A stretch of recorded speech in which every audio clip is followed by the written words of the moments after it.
بسم اللہ الرحمن الرحیم۔ کاشان بصیرت کے یوٹیوب چینل پر ہم کتاب مذہب اہل بیت علیہم السلام پڑھ رہے ہیں۔ پچھلی آڈیو میں ہم نے پیج نمبر 99 کو پڑھا تھا، لیکن اس کی آخری ایک جو ارشاد تھا اللہ خداوند عالم کا، وہ ہم نے اس آڈیو سے پڑھنا ہے۔ آئیے مل کر پڑھتے ہیں کہ یہی وہ اعراف کے رجال ہیں کہ جن کے متعلق خداوند عالم کا ارشاد ہے۔ اور یہ جو خداوند عالم کا ارشاد ہے، اس کے بارے میں پہلے میں وہ ارشاد پڑھ لیتی ہوں، اس کے بعد پھر حاشیے میں پڑھنا ہے کہ اعراف پر ایسے مرد ہوں گے جو ہر شخص کو بہشتی ہو یا جہنمی اس کی پیشانی سے پہچان لیں گے۔ آئیے اب ہم حاشیے میں دیکھتے ہیں کہ یہاں پہ لکھا ہے کہ یناب المعدت صفحہ نمبر 83، روح البیان جلد نمبر 1 صفحہ نمبر 723 ابن عباس سے مروی ہے کہ اعراف صراط سے ایک بلند جگہ ہے جس پر عباس، حمزہ علی اور جعفر ذوالجناحین ہوں گے، اور وہ اپنے دوست داروں کو ان کے روشن چہروں سے اور اپنے دشمنوں کو ان کے سیاہ چہروں سے پہچان لیں گے۔ امام حاکم نے بسلسلہ اسناد حضرت علی علیہ السلام سے روایت کی ہے کہ ہم بروز قیامت جنت و نار کے درمیان کھڑے ہوں گے۔ جس نے ہماری مدد کی ہوگی اسے ہم پہچان کر جنت میں، اور جس نے دشمن رکھا ہوگا اسے جہنم میں داخل کریں گے۔ اسی مضمون کی وہ حدیث بھی تائید کرتی ہے کہ جو دار قطنی سے نے روایت کی ہے، اور ملاحظہ ہو سوائق محرقہ باب نمبر نہم یعنی 9 پر۔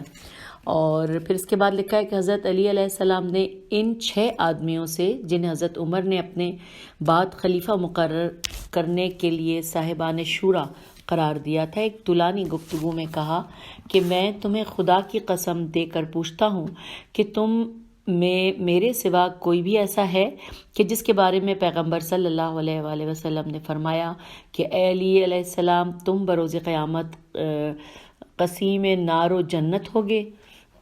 لوگوں نے کہا نہیں، آپ کے سوا اور کسی کے متعلق رسول اللہ صلی اللہ علیہ وآلہ وسلم نے ایسا نہیں فرمایا۔ علامہ ابن حجر اس حدیث کے معنی بیان کرتے ہوئے لکھتے ہیں کہ اس کا مطلب یہ ہے کہ جیسا کہ انترا نے امام رضا علیہ السلام سے روایت کی ہے کہ پیغمبر علیہ السلام نے فرمایا کہ اے علی تم قسیم نار و جنت ہو، تم جنت سے کہو گے کہ یہ تیرے لیے ہے اور یہ میرے لیے۔ علامہ ابن حجر فرماتے ہیں کہ سماک نے روایت سین میم الف کاف سماک نے روایت کی ہے کہ ابو بکر نے حضرت علی علیہ السلام سے کہا کہ میں نے پیغمبر صلی اللہ علیہ وآلہ وسلم کو ارشاد فرماتے سنا ہے کہ پل صراط سے بس وہی گزرے گا جسے علی علیہ السلام نے پروانہ راہداری دیا ہو۔ تو یوں ہم نے یہ پڑھ لیا کہ حاشیے میں کیا لکھا تھا۔ آئیے آگے چلتے ہیں، اور ہم اس وقت پیج نمبر 100 پر ہیں۔ یہاں پر لکھا ہے کہ یہی وہ رجال صدق ہیں جن کے متعلق ارشاد ہوا۔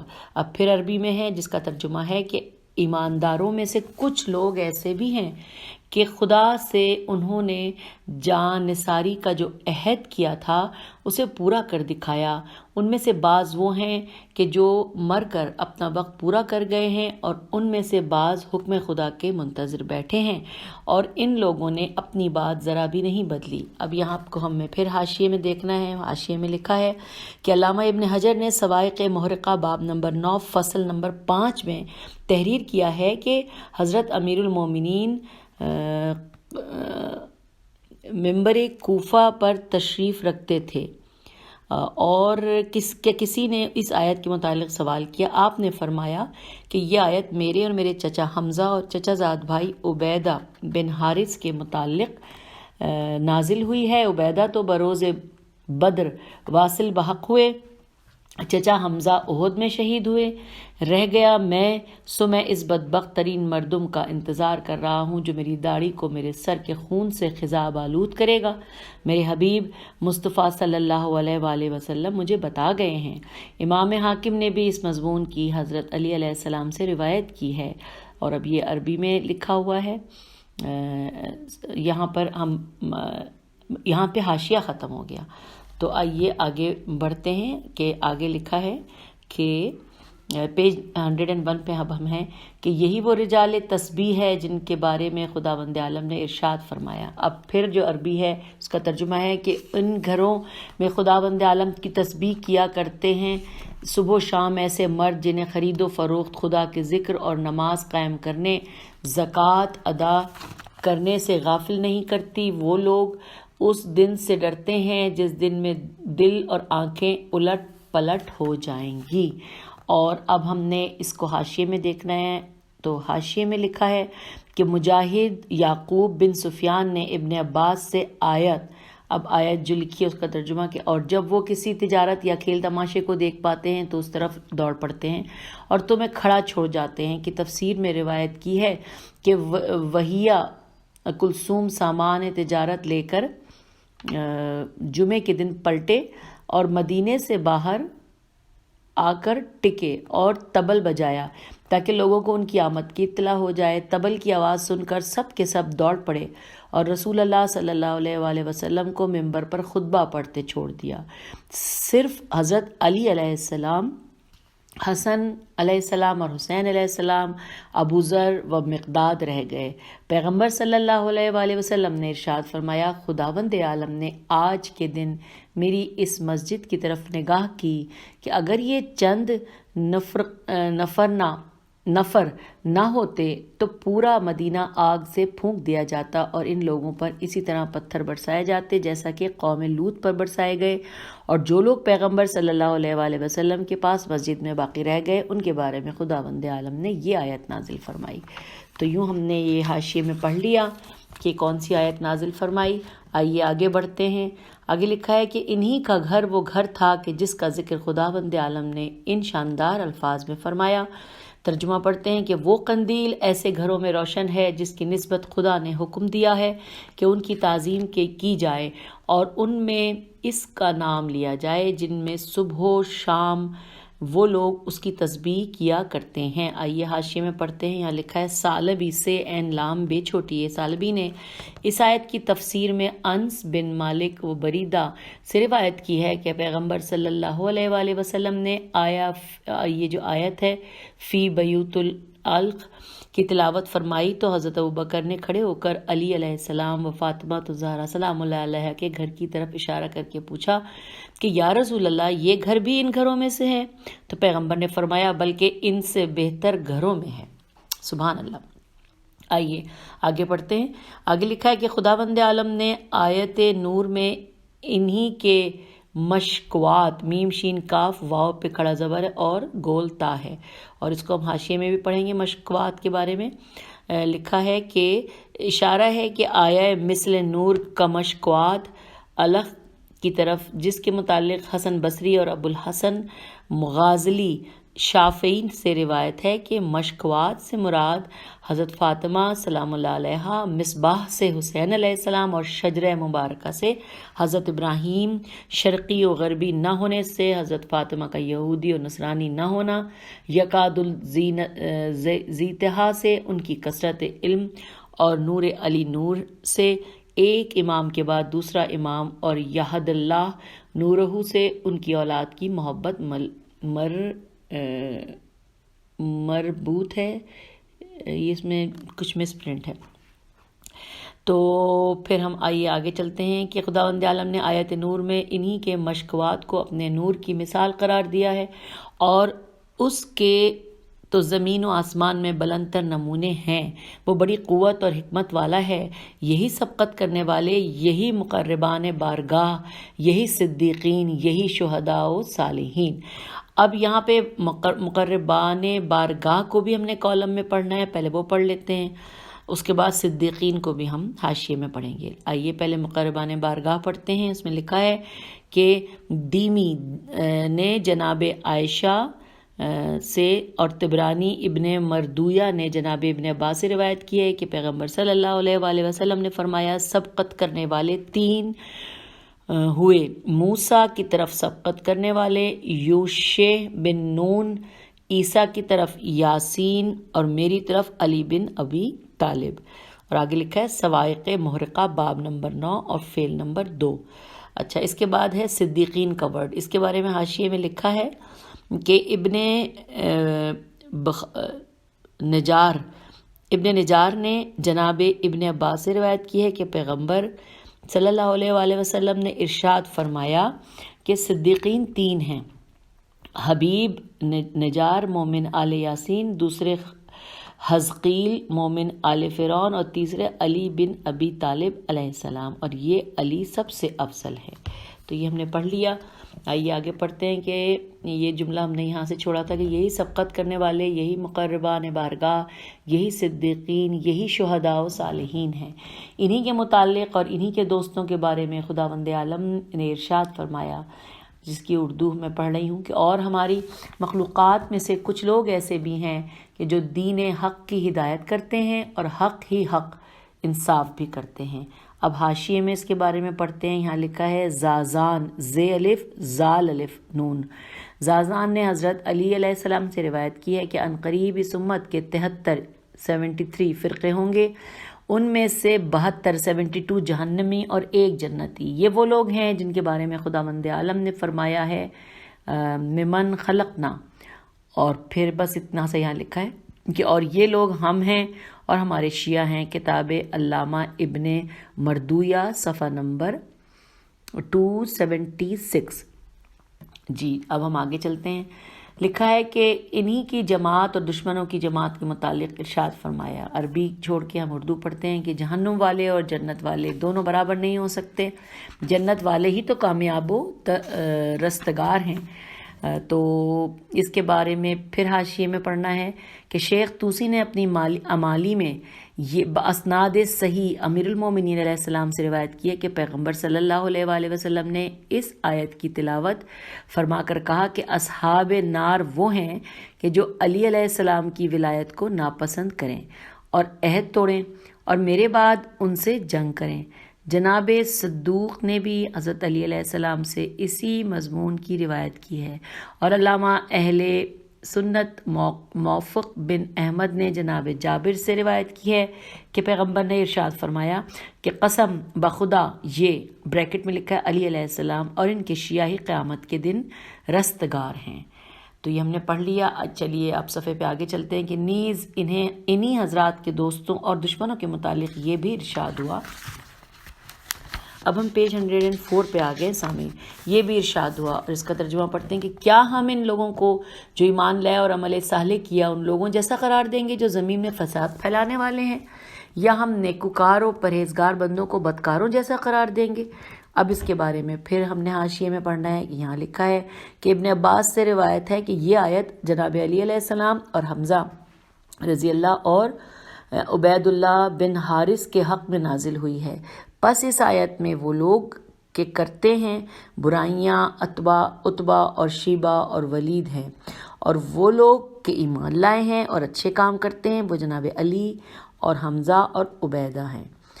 چلیے یہ ہم نے پڑھ لیا. آگے چلتے ہیں کہ انہی دو جماعتوں کے متعلق ارشاد خداوند عالم ہوا. ترجمہ کہ جو لوگ برے کام کیا کرتے ہیں کیا وہ یہ سمجھتے ہیں کہ ہم ان کو ان لوگوں کے برابر کر دیں گے جو ایمان لائے اور اچھے کام بھی کرتے رہے، اور ان سب کا جینا مرنا ایک سا ہوگا؟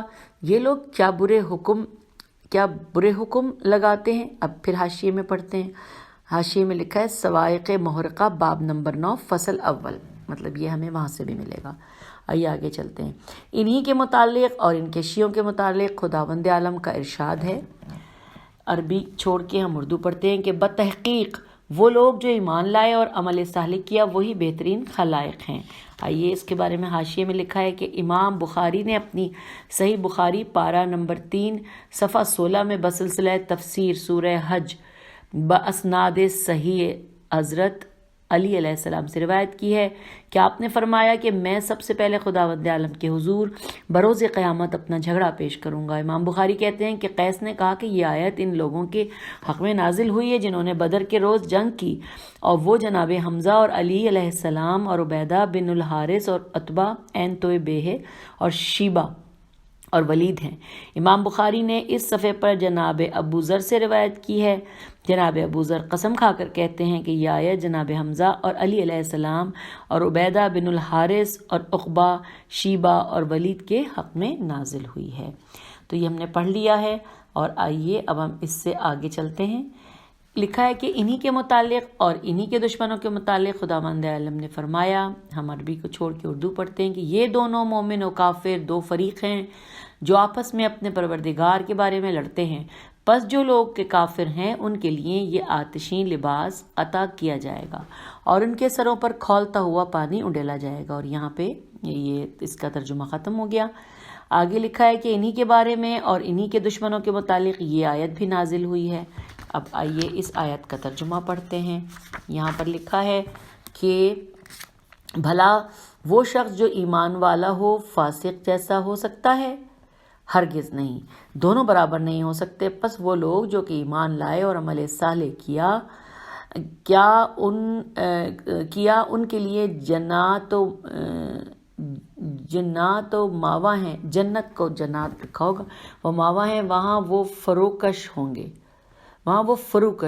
اچھا، یہ صلہ ہے ان کے اعمال خیر کا، اور جو لوگ کے فاسق ہیں ان کا ٹھکانہ جہنم ہے، جب وہ اس میں سے نکلنا چاہیں گے دوبارہ اسی جہنم میں پلٹا دیے جائیں گے، اور ان سے کہا جائے گا کہ اس آتش جہنم کا مزہ چکھو جس کو تم جھٹلایا کرتے تھے۔ اب یہاں پہ یہ بریکٹ کلوز ہو گیا، اور اس کے بارے میں حاشیہ میں پڑھنا ہے۔ یہ لکھا ہے کہ یہ آیت باتفاق مفسرین و محدثین حضرت امیر المومنین علیہ السلام اور ولید بن عتبہ بن ابی معیط میم عین یہ توئے کے متعلق نازل ہوئی۔ امام واحدی نے کتاب اسباب النزول میں سعید بن جبیر سے، انہوں نے جناب ابن عباس سے روایت کی ہے کہ ولید بن عتبہ بن ابی معیط نے حضرت امیر المومنین علیہ السلام سے کہا کہ میرا نیزہ تمہارے نیزے سے کہیں زیادہ تیز ہے، اور میری زبان تمہاری زبان سے کہیں زیادہ چلتی ہوئی، اور لشکر میری وجہ سے کہیں زیادہ بھرا معلوم ہوتا ہے بنسبت تمہارے۔ اس پر حضرت علی علیہ السلام نے فرمایا، خاموش بھی رہ کہ تو فاسق کے سوا کچھ بھی نہیں ہے۔ اسی واقعے پر یہ آیت نازل ہوئی، فمن کانا والی، اور اس آیت میں مومن سے مراد حضرت علی علیہ السلام اور فاسق سے مراد ولید بن عتبہ ہیں۔ اچھا جی، ہم نے یہ پڑھ لیا، اب آگے چلتے ہیں۔ آگے لکھا ہے کہ انہی حضرات کے متعلق اور ان لوگوں کے بارے میں جنہوں نے ان سے حاجیوں کو پانی پلانے اور مسجد حرام کی آباد کاری کی بدولت فخر و مباحات کی تھی، خداوند عالم نے یہ آیت نازل فرمائی۔ آیت کو اب ہم پڑھتے ہیں، اس کا ترجمہ پڑھ لیتے ہیں کہ کیا تم لوگوں نے حاجیوں کی سقائی اور خانہ کعبہ کی آبادی کو اس شخص کے ہمسر بنا دیا ہے کہ جو خدا اور روز آخرت پر ایمان لایا اور خدا کی راہ میں جہاد کیا؟ خدا کے نزدیک تو یہ لوگ برابر ہیں، اور خداوند عالم ظالم لوگوں کی ہدایت نہیں کرتا۔ یہاں پہ یہ بریکٹ کلوز ہو گیا ہے، اور حاشیے میں ہمیں پڑھنا ہے۔ یہاں لکھا ہے کہ یہ آیت حضرت علی علیہ السلام اور جناب عباس اور طلحہ بن شیبہ کی شان میں نازل ہوئی۔ واقعہ یہ ہوا تھا کہ ان لوگوں نے باہم فخر کیا۔ طلحہ نے کہا تھا، خانہ کعبہ کا میں متولی ہوں، اس کی کنجیاں میرے پاس رہتی ہیں۔ عباس نے کہا کہ میں زمزم کا متولی ہوں اور سقائی میرے ہاتھوں میں ہے۔ حضرت علی علیہ السلام نے کہا کہ میری سمجھ میں نہیں آتا کہ تم دونوں کیا کہہ رہے ہو۔ میں نے 6 مہینے لوگوں سے پہلے نماز پڑھی ہے، اور میں خدا کے راستے میں جہاد کرنے والا ہوں۔ اس پر یہ آیت نازل ہوئی۔ علامہ واحدی نے کتاب اسباب النزول میں یہ روایت حسن بصری، شیبی وغیرہ سے نقل کی ہے، اور ابن سیرین و مرا ہمدانی سے منقول ہے کہ حضرت علی علیہ السلام نے جناب عباس سے کہا کہ آپ ہجرت نہیں کرتے، آپ رسول اللہ صلی اللہ علیہ وسلم کے پاس نہ جائیے گا۔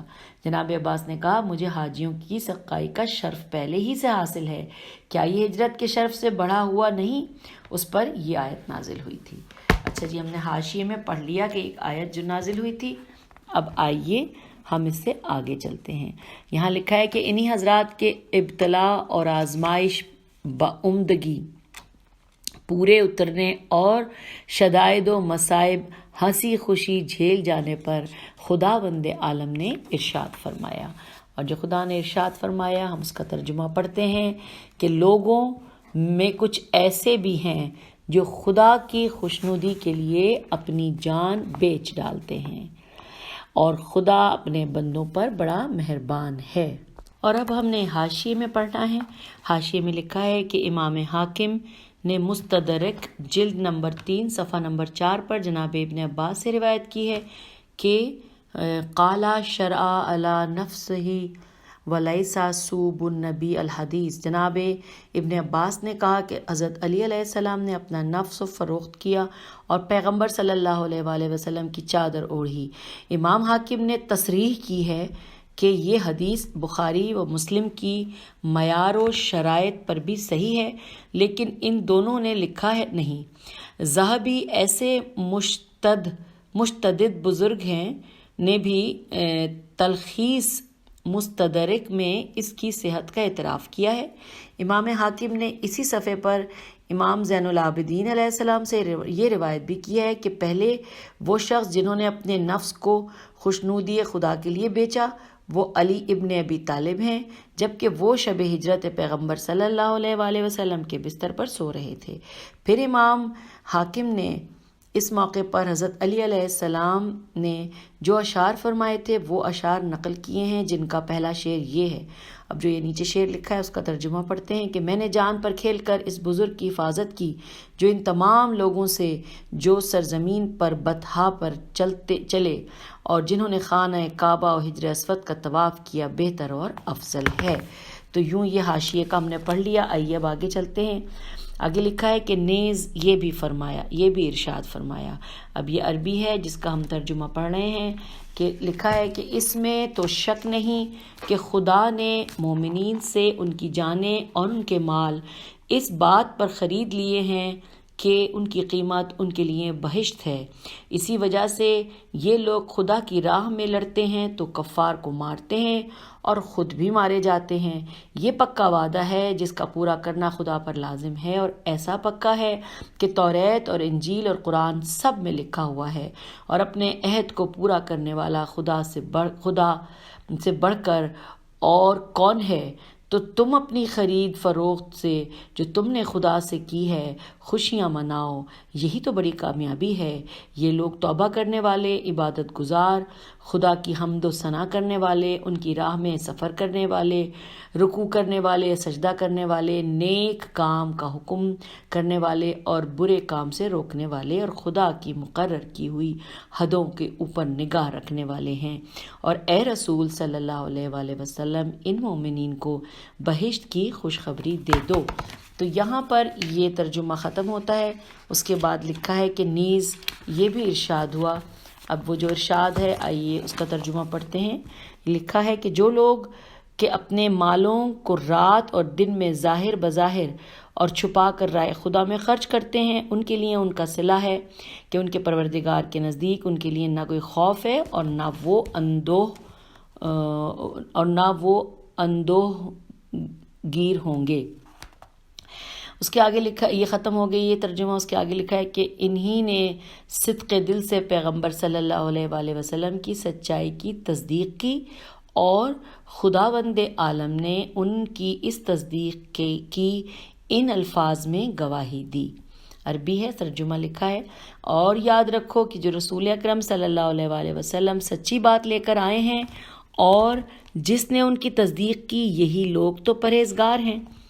اچھا، اب ہم نے پڑھنا ہے کہ جو سب سے پہلے ہم نے عربی پڑھی تھی، جو ہم نے پڑھا تھا کہ جو لوگ اپنے مالوں کو رات اور دن میں ظاہر والا، اس کے اوپر بھی حاشیے میں لکھا ہے کہ جملہ محدثین و مفسرین نے بسلسلہ اسناد جناب ابن عباس سے روایت کی ہے کہ یہ آیت حضرت علی علیہ السلام کی شان میں نازل ہوئی ہے۔ آپ کے پاس 4 درہم تھے، آپ نے 1 درہم شب میں، 1 دن میں، 1 چھپا کر، 1 ظاہر بظاہر رائے خدا میں صدقہ کیا تو یہ آیت نازل ہوئی۔ تفسیر و حیدی صفحہ نمبر 16، تفسیر معالم التنزیل صفحہ نمبر 135، تفسیر بیزادی جلد نمبر 1 صفحہ نمبر 125، اور تفسیر نیشا پوری صفحہ نمبر 278، تفسیر کبیر رازی جلد نمبر 2 ہے یا 4 ہے، سمجھ نہیں آ رہا، تھوڑا سا پرنٹ ہے 2 لگ رہا ہے، صفحہ نمبر 528، تفسیر روح المعانی جلد نمبر 1 صفحہ نمبر 495 وغیرہ۔ اچھا، یہ حاشیے میں ہم نے پڑھ لیا۔ اس کے بعد جو ہم نے دوسرا عربی کا بیان پڑھا، جس کا ترجمہ ہم نے پڑھا کہ اور یاد رکھو کہ جو رسول سچی بات لے کر آئے ہیں، اس کے بارے میں بھی حاشیے میں ہے، آئیے پڑھتے ہیں۔ اس میں لکھا ہے کہ الذی جاء بالصدق سے مراد پیغمبر صلی اللہ علیہ وآلہ وسلم، صدق بہی سے مراد امیر المومنین علیہ السلام ہے، جیسا کہ امام محمد باقر علیہ السلام و جعفر صادق علیہ السلام و موسی و کاظم و امام رضا علیہ السلام اور عبداللہ بن عباس ابن حذیفہ، عبداللہ بن حسن زید شہید و غیر ہم نے تصریح کی ہے۔ خود امیر المومنین اس آیت کے ذریعے احتجاج فرمایا کرتے تھے کہ یہ آیت میرے متعلق نازل ہوئی ہے اور میں مراد ہوں۔ ابن مغازلی نے بھی اپنی مناقب میں مجاہد سے اس مضمون کی روایت کی ہے، اور حافظ ابن مردویہ اور حافظ ابو نعیم نے بھی۔ تو یہ ہم نے حاشیے میں پڑھ لیا۔ اب آئیے آگے چلتے ہیں۔ اس میں لکھا ہے کہ پس یہی حضرت رسول خدا صلی اللہ علیہ وآلہ وسلم کی مخلص جماعت اور آپ کے قریبی رشتہ دار ہیں کہ جنہیں خداوند عالم نے اپنی بہترین رعایت اور بلند ترین توجہ کے ساتھ مخصوص فرمایا اور ارشاد فرمایا۔ اب جو یہ ارشاد ہے عربی میں، اس کا ترجمہ ہے کہ اے پیغمبر صلی اللہ علیہ وآلہ وسلم، اپنے نزدیکی رشتہ داروں کو خدا کا خوف دلاؤ۔ اچھا، اب ہم آگے چلتے ہیں کہ یہاں لکھا ہے کہ یہی پیغمبر کے اولو الارحام ہیں، اور اولو الارحام بعض سے مقدوم و اولا ہیں۔ کتاب الہی میں یہی پیغمبر کے قریبی رشتہ دار ہیں، اور قریبی رشتہ دار بھلائی کے زیادہ حقدار ہوتے ہیں۔ یہی بروز قیامت پیغمبر صلی اللہ علیہ وآلہ وسلم کے درجے میں ہوں گے اور جنت نعیم میں آپ کے ساتھ ہوں گے، جس پر دلیل خداوند عالم کا یہ قول ہے۔ اب جو یہ قول ہے، اس کے بارے میں اس کا ترجمہ بھی پڑھتے ہیں اور پھر حاشیے میں بھی پڑھیں گے۔ ترجمہ ہے کہ جو لوگ کہ ایمان لائے اور ان کی ذریت نے بھی ایمان لا کر اتباع کیا، تو ہم ان کی ذریت کو بھی انہی سے ملحق کر دیں گے اور ان کے اعمال میں سے رتی برابر کمی نہ کریں گے۔ آئیے حاشیے میں اس کے بارے میں لکھا ہے، پڑھتے ہیں کہ امام حاکم نے مستدرک جلد نمبر 2 صفحہ نمبر 468 پر بسلسلہ تفسیر سورہ طور ابن عباس سے اس آیت کے متعلق روایت کی ہے۔ ابن عباس نے کہا کہ خداوند کریم مومن کی ذریت کو بھی جنت کے اسی درجے میں رکھے گا جس میں وہ مومن ہوگا، اگرچہ بلحاظ اعمال کمتر ہو۔ پھر آپ نے اس آیت کی تلاوت فرمائی اور کہا کہ وما التناہم کا مطلب یہ ہے کہ وما نقصناہم، یعنی ہم کوئی کمی نہ کریں گے۔ تو یہ ہم نے پڑھ لیا اور آگے پھر پڑھتے ہیں۔ آگے لکھا ہے صفحے پر کہ جو لوگ یہ تو ہم نے پڑھ لیا۔ اچھا، آگے پڑھتے ہیں کہ یہی وہ حقدار حضرات ہیں کہ جن کے حق کی ادائیگی کا قرآن نے ان الفاظ میں حکم سنایا۔ اب الفاظ قرآن کے کیا ہیں کہ صاحبان قرابت کو ان کا حق دے دو۔ یہ تو یہاں پہ ترجمہ ہم نے پڑھ لیا اور آگے اس کے لکھا ہے کہ یہی وہ صاحبان خمس ہیں کہ جب تک ان کو خمس نہ پہنچا دیا جائے انسان بری الذمہ ہو ہی نہیں سکتا۔ ارشاد الہی ہے کہ ترجمہ، سمجھ رکھو کہ تم جو کچھ مال غنیمت حاصل کرو تو اس کا 5واں حصہ خدا کا ہے اور رسول صلی اللہ علیہ وآلہ وسلم کا اور رسول کے قرابت داروں کا۔ یہی وہ صاحبان فی ہیں کہ جن کے متعلق خداوند عالم نے ارشاد فرمایا۔ اب ترجمہ ہے کہ خداوند عالم نے ہمیں چاہیے کہ ہم پہلے پڑھ لیتے ہیں حاشیے میں۔ تو سامعین، پہلے ہم حاشیہ پڑھ لیتے ہیں جو ہمارا سب سے پہلا تھا نا، کہ جس میں ترجمہ تھا کہ صاحبان قرابت کو ان کا حق دے دو۔ تو اس کے بارے میں حاشیے میں لکھا ہے، مفسرین نے لکھا ہے کہ جب یہ آیت نازل ہوئی تو حضرت نے جبرائیل علیہ السلام سے پوچھا قربت والے کون ہیں اور ان کا حق کیا ہے؟ تو جواب دیا، فاطمہ زہرا سلام اللہ علیہ کو فدق دے دیجئے کہ یہ انہی کا حق ہے، اور جو کچھ فدق میں خدا اور رسول کا حق ہے وہ بھی انہی کے حوالے کر دیجئے۔ پس رسول اللہ صلی اللہ علیہ وآلہ وسلم رسول خدا نے جناب فاطمہ علیہ السلام اللہ علیہ کو بلا کر وثیقہ لکھ کر فدق کے حوالے کر دیا، اور تفسیر در منشور جلد نمبر 4 صفحہ نمبر 177 وغیرہ، یہ یہاں پر سب کچھ لکھا ہے۔ اور اس کے بعد بس اب اس ریکارڈنگ کے آخری مرحلے میں ہم ہیں، تو جو ہم نے ترجمہ پڑھا تھا کہ جس میں تھا کہ سمجھ رکھو کہ تم جو کچھ مال غنیمت حاصل کرو، یہ والا ترجمہ، اس کے بارے میں آگے حاشیے میں لکھا ہے کہ تفسیر روح المعانی جلد نمبر 3 صفحہ نمبر 637 اور تفسیر نیشا پوری جلد نمبر 10 صفحہ نمبر 15 وغیرہ۔ تو یہاں پر اب ہم اختتام کرتے ہیں آج کی آڈیو کا، اور اس کے بعد انشاءاللہ اس سے آگے اگلی آڈیو میں چلیں گے۔ خدا حافظ، فی امان اللہ۔